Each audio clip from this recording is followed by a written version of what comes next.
pagi anak-anak. Siapa yang tidak hadir pagi hari ini? Alhamdulillah ya, dipertahankan. Semoga kita semua masih dalam lindungan Allah agar kita dapat mengikuti pembelajaran kita di sekolah setiap harinya. Kembali lagi kita berjumpa di hari ini dengan mata pelajaran sejarah kebudayaan Islam. Nah, sebelum kita memulai pembelajaran, ada baiknya kita membaca doa terlebih dahulu. Membaca doa dimulai. Bismillahirrahmanirrahim. Raditu billahi rabba wa bil islami dina wa bi Muhammadin nabiyya wa rasulah. Rabbi zidni ilma warzuqni fahma. Amin. Baiklah anak-anak, mata pelajaran kita pada pagi hari ini yaitu tentang dakwah Rasulullah SAW. Apakah anak-anak ada yang mengetahui apa itu dakwah? Ya, silahkan. Ya, benar sekali. Dakwah itu adalah mengajak, memanggil, dan juga menghimbau. Sedangkan dakwah Nabi Muhammad SAW yaitu perjalanan Nabi Muhammad dalam menyampaikan atau mensyiarkan agama Islam. Perjalanan Nabi Muhammad dalam menyampaikan agama Islam itu tidaklah mulus-mulus saja. Nabi Muhammad mengalami banyak kendala dan juga banyak rintangan yang dihadapinya. Akan tetapi, kendala, hinaan, cemoohan, dan juga rintangan yang dihadapinya tidak menyurutkan semangat Nabi Muhammad di dalam menyampaikan agama Islam. Apakah anak-anak ada yang tahu berapa lama Nabi Muhammad berdakwah menyebarkan agama Islam? Ya, silahkan. Ya, benar sekali. Nabi Muhammad berdakwah menyebarkan agama Islam itu selama 23 tahun. 13 tahun diantaranya Nabi Muhammad berdakwah di tanah kelahirannya sendiri, yaitu tanah Mekah, dan 10 tahun setelahnya Nabi Muhammad berdakwah di tanah Madinah. Dalam awal 3 tahun Nabi Muhammad melaksanakan dakwahnya, Nabi Muhammad menggunakan metode dakwah secara sembunyi-sembunyi. Karena banyaknya kaum kafir Quraisy yang menentang ajaran Islam, maka Nabi Muhammad menggunakan metode secara sembunyi-sembunyi. Nah, metode secara sembunyi-sembunyi tersebut awal mulanya Nabi Muhammad menyebarkan agama Islam itu kepada saudara-saudara atau kerabat-kerabat terdekatnya, karena diharapkan kerabat-kerabat tersebut tidak akan membocorkan rahasia apa yang telah disampaikan Nabi Muhammad.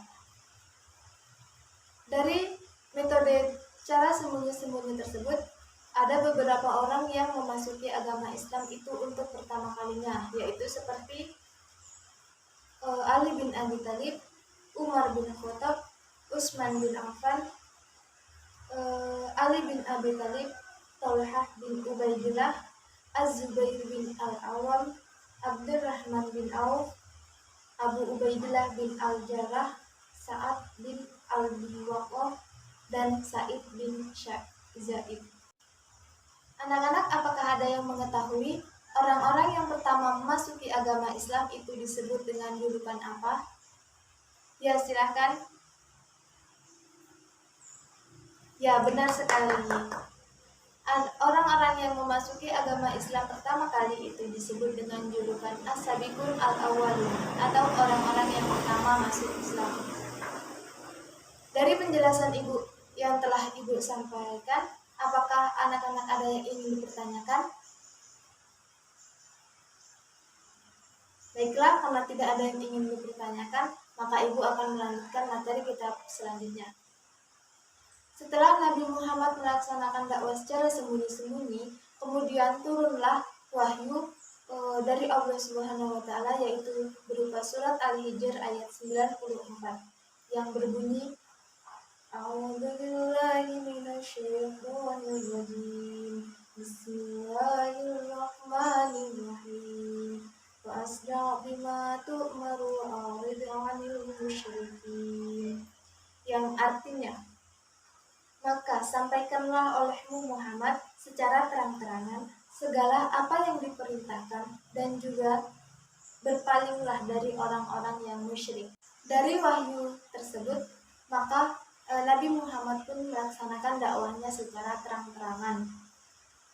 Nah, dari dakwah secara terang-terangan tersebut, beliau melaksanakan kepada kerabat-kerabat terdekatnya terdahulu, seperti Abu Lahab dan juga pamannya. Nah, dari dakwah secara terang-terangan tersebut menuai banyak kontroversi. Banyaknya orang-orang kaum kafir Quraisy yang menentang akan ajaran agama Islam. Seperti ada pamannya sendiri, yaitu Abu Lahab. Bahkan mereka pun merencanakan untuk membunuh Nabi Muhammad SAW. Nah, dari permasalahan tersebut maka turun lagi wahyu yang menyatakan bahwa Nabi Muhammad dianjurkan untuk berhijrah di tanah Habasyah. Mengapa di tanah Habasyah?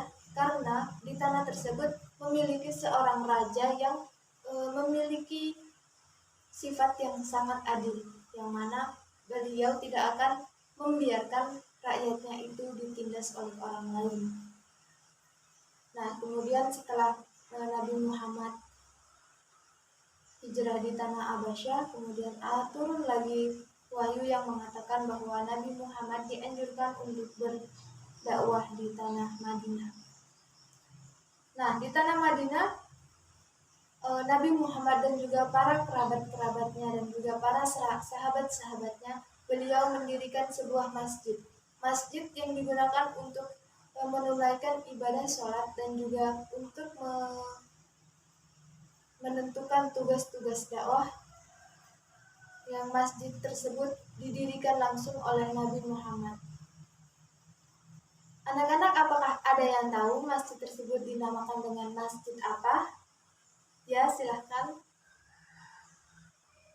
Ya, benar sekali.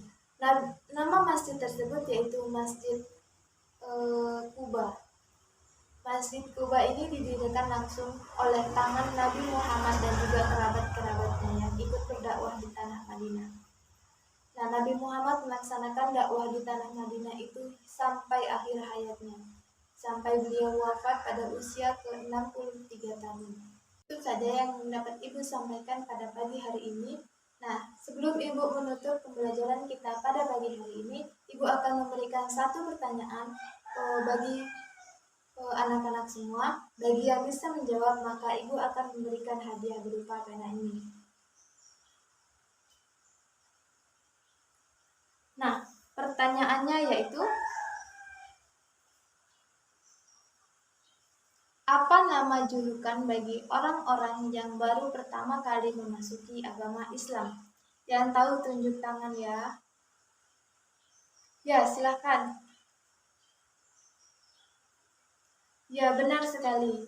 Nama orang-orang yang pertama masuk Islam yaitu dijuluki dengan As-Sabiqun Al-Awwalun. Beri tepuk tangan. Baiklah, sesuai dengan janji Ibu barusan, Ibu akan memberikan pena ini kepada yang berhasil menjawab pertanyaan Ibu. Silakan. Nah, demikian. Karena waktu kita sudah habis, maka Ibu akan tutup pelajaran kita pada pagi hari ini. Ibu akhiri, wassalamualaikum warahmatullahi wabarakatuh.